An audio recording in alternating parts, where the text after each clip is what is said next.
അമ്പലപ്പുഴ പാൽപ്പായസം പോലെ പ്രസിദ്ധമാണ് കൊട്ടാരക്കര ഉണ്ണിയപ്പവും.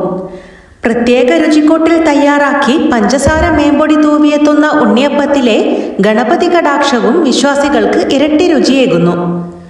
പെരുന്തച്ചനാൽ പ്രതിഷ്ഠിക്കപ്പെട്ട ഗണപതി ക്ഷേത്രത്തിൽ ആദ്യം അർപ്പിച്ച നൈവേദ്യം ഉണ്ണിയപ്പമായിരുന്നത്രേ. അതിൻ്റെ തുടർച്ചയാണ് ഇപ്പോഴും തുടരുന്നതെന്നാണ് വിശ്വാസം.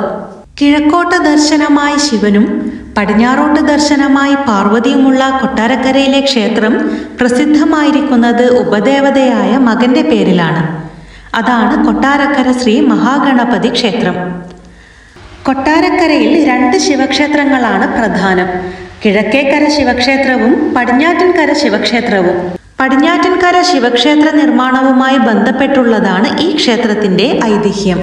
ഈ ക്ഷേത്രത്തിന്റെ നിർമ്മാണ ചുമതല സാക്ഷാൽ പെരുന്തച്ചനായിരുന്നു.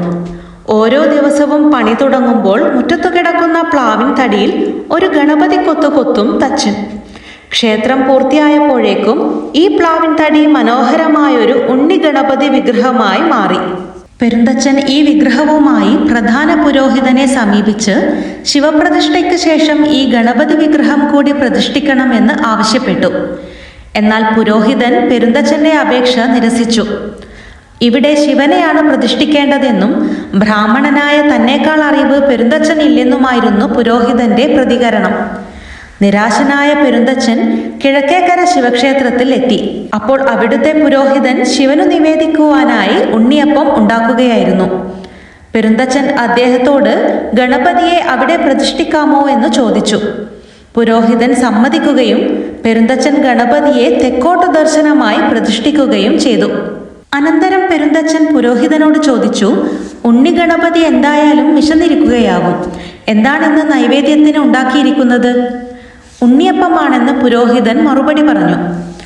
അങ്ങനെ ഒരു ഇലയിൽ 7 ഉണ്ണിയപ്പങ്ങൾ എടുത്ത് പെരുന്തച്ചൻ ഗണപതിക്ക് നിവേദിച്ചു. സന്തുഷ്ടനായ പെരുന്തച്ചൻ ഇവിടെ മകൻ അച്ഛനേക്കാൾ പ്രശസ്തനാകും എന്ന് പറഞ്ഞു. ആ പ്രവചനം പിൽക്കാലത്ത് സത്യമായി. ഇന്ന് ഈ ക്ഷേത്രം ശിവക്ഷേത്രം എന്നതിലുപരി ഗണപതി ക്ഷേത്രം എന്ന പേരിലാണ് പ്രശസ്തം.